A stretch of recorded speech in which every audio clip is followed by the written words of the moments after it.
तो सबसे पहले कि ये सीरीज़ में हमारा जो एम है वो क्या है, मैं उसको डिस्कस करूँगा। बिकॉज़ कि हम अब जो है वो इन्वायरमेंट यूज़ कर रहे हैं एसेट स्टोर से। लाइक कोई भी गेम है उसके लिए अगर हमें इन्वायरमेंट चाहिए तो मोस्टली इन्वायरमेंट जहाँ से हम लोग जो है यूटिलाइज़ कर रहे हैं। ठीक है, सॉरी ये ओके। तो लेट्स सपोज ये कोई इन्वायरमेंट है, ठीक है, urban pack something like new gen urban, let's suppose ये है। अब ये इन्वायरमेंट अपने आप में बहुत खूबसूरत है, हम इनके मटेरियल्स को भी जो है वो ऑप्टिमाइज़ कर लेते हैं मैश ब्रोकर को यूज़ करके। जानी भाई ये उसका म्यूज़िक है, मुझे लगे यहाँ से म्यूजिक आ रहा है। नहीं मैं अपने वो लेक्चर में म्यूज़िक उसमें बैकग्राउंड दिखा रहा हूँ। तो ये काफ़ी जो है खूबसूरत इन्वायरमेंट्स होते हैं जिनको आप अपने प्रोजेक्ट्स में यूज़ कर सकते हैं। प्रॉब्लम क्या होता है, आज इसमें स्टेप्स थे। सबसे पहला हमारे पास स्टेप क्या था, चूँकि अब जहाँ पे मैं आपको ये पैकेज दिखाऊँ ना, तो इस पैकेज में अगर मैं इस पैकेज का ये 3.3 GB का पैकेज है, तो यहाँ पे पैकेज कंटेंट में जाके आपको दिखाता हूँ ये पैकेज है और उसने सारे unity packages in built in दिए हुए हैं। और कोई और पैकेज देख लेते हैं जहाँ जो बेसिकली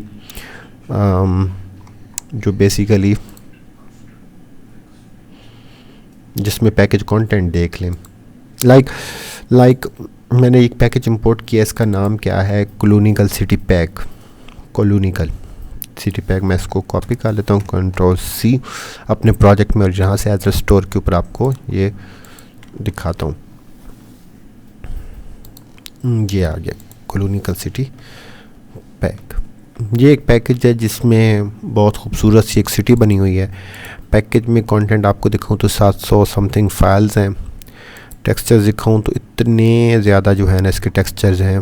और मटेरियल्स कहाँ पे होंगे, यहाँ पे मॉडल्स हैं, वहाँ पे मटेरियल्स भी शायद हों, और नहीं मटेरियल्स यहाँ पे नहीं है। टेक्सचर्स के साथ ही शायद मटेरियल का फोल्डर हो मे बी। तो नियर अराउंड ना इसके यहाँ पे आप अंदाज़ा ला सकते हैं, जब टेक्सचर्स इतने ज़्यादा हैं तो मटेरियल कितने होंगे। अगर एम्बिएंट ओक्लूजन को देखो तो मैंने वो यहीं से देख लेते हैं किसने टेक्सचर्स कहाँ पे रखे हैं। तो मैंने ये पैकेज इंपोर्ट किया हुआ है, इसके सीन को ओपन करता हूँ, ये इसका सीन है।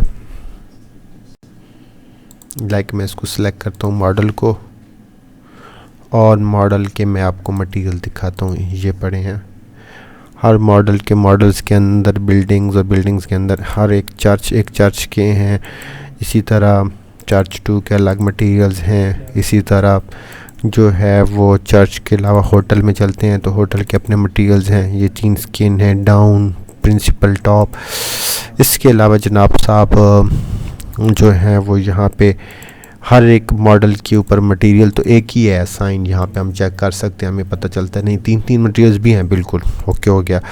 तो मल्टीपल मटेरियल्स हैं तकरीबन, रफली मैं अगर अंदाज़ा लगा लूँ एवरेज यहाँ पे जितने भी मॉडल्स हैं उसके अगर फिर ग्राउंड है तो ग्राउंड में मटेरियल्स हैं, ग्राउंड के 2 मटेरियल हो गए। मॉडल्स में जाऊँ, पार्क है तो पार्क के मटेरियल डिफरेंट। तो नियर अराउंड 100 के राउंड अबाउट जो है वो हमारे पास यहाँ पे मटेरियल होंगे इस एक पैकेज के अंदर। ठीक हो गया। तो पहला स्टेप तो ये होता है कि हमारे पास एक लिमिट होती है कि हमें मोबाइल के लिए अगर इसको यूज़ करना है ना, तो वो हमारे पास नंबर ऑफ़ मटेरियल्स कम होने चाहिए। मैक्सिमम 6, 7, 8 या 10, 12, तो इतने मटेरियल होने चाहिए। अच्छा, मटेरियल्स के लिए हम लोग जो है वो मटेरियल्स, नंबर ऑफ़ मटेरियल को रिड्यूस करने के लिए हम बेसिकली मैश बेकर यूज़ कर रहे हैं। ये जो इन्वायरमेंट अभी ये ओरिजिनल फॉर्म में पड़ा है, ठीक है। तो इस इन्वायरमेंट को जो है वो हम मैश बेकर के ज़रिए भी जो है करेंगे, ऑप्टिमाइज़ करेंगे, और इसके जो 100 मटेरियल हैं उनको हम 4 से 5 मटेरियल में कन्वर्ट कर देंगे। तो इससे क्या होगा कि एक ऑब्जेक्ट जो बहुत सारे मटेरियल्स को यूज़ कर रहा होता है, हम इन सब को कंबाइन कर देंगे और वो सारे के सारे सेम मटेरियल यूज़ कर रहे होंगे। यानी ये जो इस पैकेज के अंदर कुछ भी नहीं है, यहाँ से कैलकुलेट करते हैं कि कितने मटेरियल्स हैं। कुछ भी नहीं है तो मैंने यहाँ से मटेरियल का टैग दे दिया तो सारे मटेरियल आ गए। तो Ctrl+A करता हूँ तो ये टोटल जनाब साहब आप देखो 120 मटेरियल ये, 102 मटेरियल सॉरी 20 ये, 4 ये और 2 ये, इस एक पैकेज के अंदर 120, 22 और 4 26, 26 और 2 28, 128 मटेरियल पे ये जो है ना एक जो है आपका सीन बना हुआ है। तो मैश बेकर को जब हम यूज़ करेंगे तो यही सीन आपका 4 से 5 मटेरियल में शिफ्ट हो जाएगा। उसका प्रोसेस बाद में करेंगे, लेकिन इस सीरीज़ का कतन भी मकसद ये नहीं है कि हम मैश बेकर कैसे इस्तेमाल करते हैं।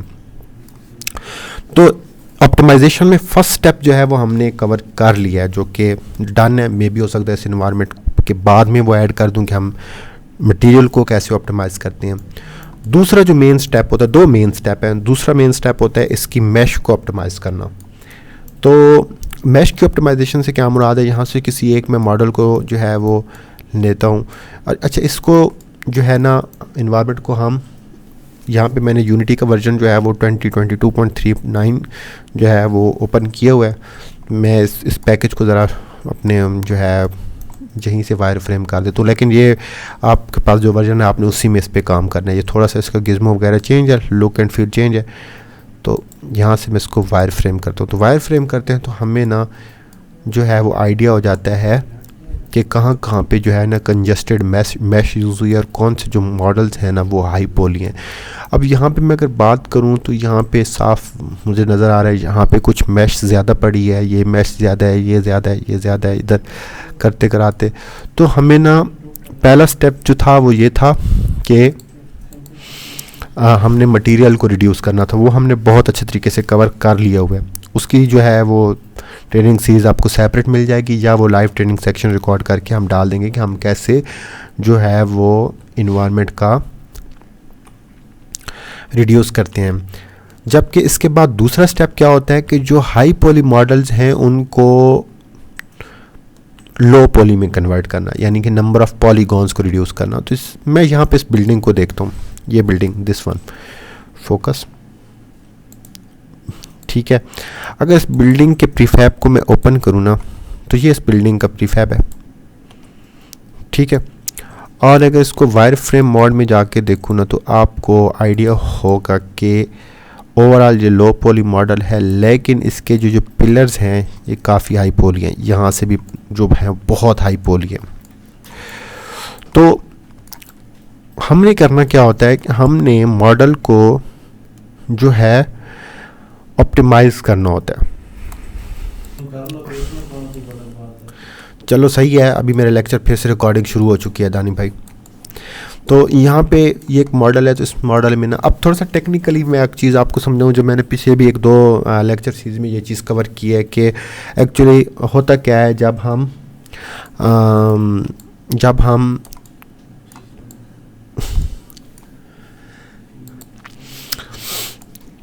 तो ये देखें, ठीक है। यहाँ पे ना सॉरी वो 2-3 मरतबा लेक्चर को बीच में पॉज करना पड़ा बहरहाल। तो ये जो है वो काफ़ी हाई पॉली जो हैं वो मॉडल जिसके अंदर हैं, ठीक है। इसी तरह हम किसी और जो है वो मॉडल को भी ऑब्ज़र्व करते हैं। यार ये थोड़ा सा मैं वर्जन चेंज कर बैठा हूँ बहरहाल। तो ये भी मॉडल हम सेलेक्ट करते हैं और इसके भी प्रीफैब में जाते हैं। प्रीफैब में हम आ गए, यहाँ से हम इसको वायर फ्रेम में जाके देखते हैं तो ये मुकम्मल लो पोली है। इसकी ये वाली साइड देख रहे हो, टोटल 10 से 15 या 20 ट्राइज के अंदर ये वाली साइड है, लेकिन इसकी फ्रंट पे जो है ना वो बेइंतहा जो है वो वर्क हुआ है। उस वर्क को अगर फॉलो करूँ तो ये भी बिल्कुल नॉर्मल है, ये वाली सारी चीज़ें नॉर्मल हैं। लेकिन अगर हम ग्रिल की बात करें, ये जो ग्रिल है ये काफ़ी हाई पोली डिज़ाइन में बनी हुई है, ये देख रहे हैं। और ये नीचे से ये भी और इस तरह ये भी।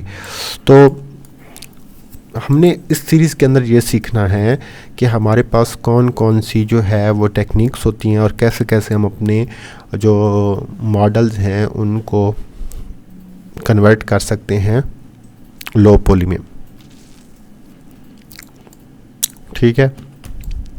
Just a minute. अच्छा, ये फिर चीज़ इम्पैक्ट कैसे डालती है, मैं इस चीज़ को जो है वो वाइट बोर्ड ले लेता हूँ।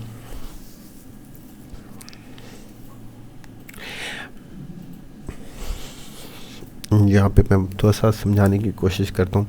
अच्छा, टेक्निकली समझना है कि हमें ज़रूरत क्यों पेश आती है किसी भी हाई पॉली मॉडल को लो पॉली में कन्वर्ट करने की, बिहाइंड द सीन क्या हो रहा होता है। यहाँ पे ये एक मैं जो है वो देखो, यहाँ पे लेट सपोज हमारे पास जो है वो कोई बंदा यहाँ से दूर देख रहा है यहाँ पर, और यहाँ पर कुछ लोग हैं, बल्कि कंट्रोल जी जी जी जी जी जी और जी, यहाँ से वो करीब के बंदे को देख रहा है,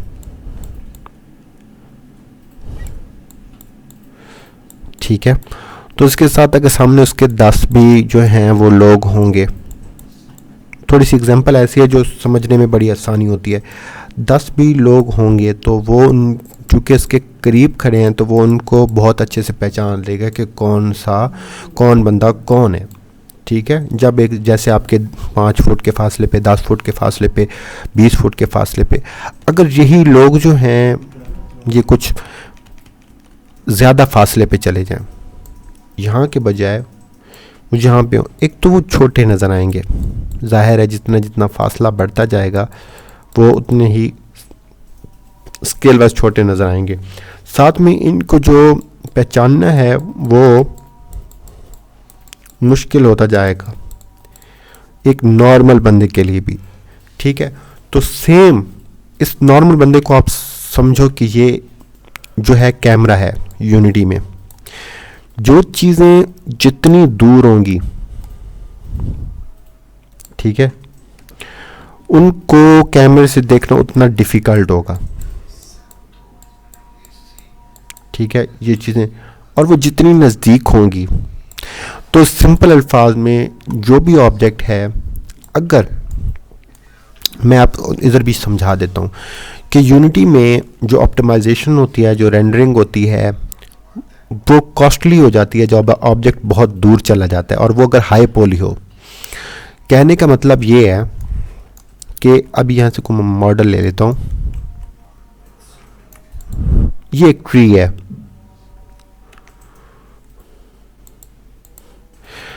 अगर मैं इसको वायर फ्रेम और शेडेड में देखूं तो यहाँ पे तो समझ आ रहा है ये एक ट्री है, ठीक है। मैं डिस्टेंस पे चला जाता हूँ, अब यहाँ पे तो मुझे समझ आ रहा है ये ट्री है, इसकी मुझे वायर फ्रेम भी नज़र आ रहा है यहाँ पे, और मुझे ट्री की मैश भी नज़र आ रही है। जब मैं थोड़े से फासले पे चला जाऊँगा तो अब चूँकि सिर्फ इतना ज़्यादा वो वायर फ्रेम कंजस्टेड हो गया है, यानी सिर्फ वायर फ्रेम कर देता हूँ, सिर्फ वायर फ्रेम, यहाँ पे वायर फ्रेम थोड़ा सा खुला खुला नज़र आ रहा है, आसानी से जो है वो हमारा जो इंजन है उसको जो है वो रिकॉग्नाइज़ कर रहा है कि ये चीज़ें ये हैं, इनकी टाइल्स ये हैं। लेकिन जैसे जैसे डिस्टेंस बढ़ता जाएगा तो ये बिल्कुल एक ब्लैक स्पॉट की तरह जो है ना वो बनता जाएगा, और एक टाइम ऐसा आएगा कि ये बिल्कुल पहचान से बाहर हो जाएगी, ये ट्री है या कोई किसी चीज़ के बाल हैं या कोई, और फिर उसके बाद एक और टाइम आएगा कि वो ये भी नहीं समझ आएगी कि ऑब्जेक्ट क्या है। तो यूनिटी के लिए भी यही होता है कि यूनिटी कैमरा के लिए भी कि जो चीज़ें बहुत हाई पॉली होती हैं, बहुत हाई पॉली, उनका नज़दीक से तो उनकी रेंडरिंग भी आसान होती है यूनिटी के लिए, यानी अगर ये चीज़ नज़दीक सिर्फ खड़ी है तो फिर तो कोई इशू नहीं है। लेकिन अगर मेरा करेक्टर उस चीज़ से दूर चलता जाएगा, मेरा कैमरा उस ऑब्जेक्ट से दूर चलता जाएगा, तो मेरी परफॉर्मेंस ड्रॉप होना शुरू हो जाएगी। परफॉर्मेंस ड्रॉप होने का मतलब ये है कि मेरी गेम लैग करना शुरू हो जाएगी। सादे अल्फाज में बताऊँ तो यहाँ पर अगर मैं वायर फ्रेम में चला जाता हूँ ना, तो जो चीज़ें हाई पॉली होती हैं, ठीक है, वो एक लिमिट तक जो है वो मोबाइल भी उनको सपोर्ट करता है, मोबाइल का कैमरा उनको रेंडर करता है। लेकिन जैसे ही वो एक फासले पे चली जाती हैं तो उनका जो होता है हिसाब किताब वो बहुत गलत हो जाता है, वो जो है रेंडरिंग में बहुत मुश्किल करने लग जाती है। इससे क्या होता है कि बेसिकली आपके गेम के फ्रेम ड्रॉप हो जाते हैं। तो इस सीरीज़ में हमारा जो मेन काम है कि हमने ये देखना है कि कोई अगर एक हाई पॉली मॉडल है, हम उसको कैसे जो है वो लो पॉली मॉडल में कन्वर्ट करते हैं, और उसमें कौन कौन सी टेक्निक्स हैं, कौन कौन से जो हैं वो तो इसमें रेफरेंस जो इन्वायरमेंट में रख रहा हूँ वो ये रख रहा हूँ, क्योंकि इसमें काफ़ी सारी चीज़ें हैं जिससे हम सारी की सारी लर्निंग कर सकते हैं। और इसमें सिर्फ हम लोग इस सीरीज़ के अंदर इस मैश को ही, इनकी मैशेस को जो है ना वो ऑप्टिमाइज़ करना सीखेंगे, और ज़्यादातर हमारा जो काम आएगा वो ब्लेंडर के अंदर ही हम लोग इन चीज़ों को देखेंगे। तो स्टार्ट करते हैं किसी एक जो है वो रेफरेंस मॉडल को माइंड में रख के।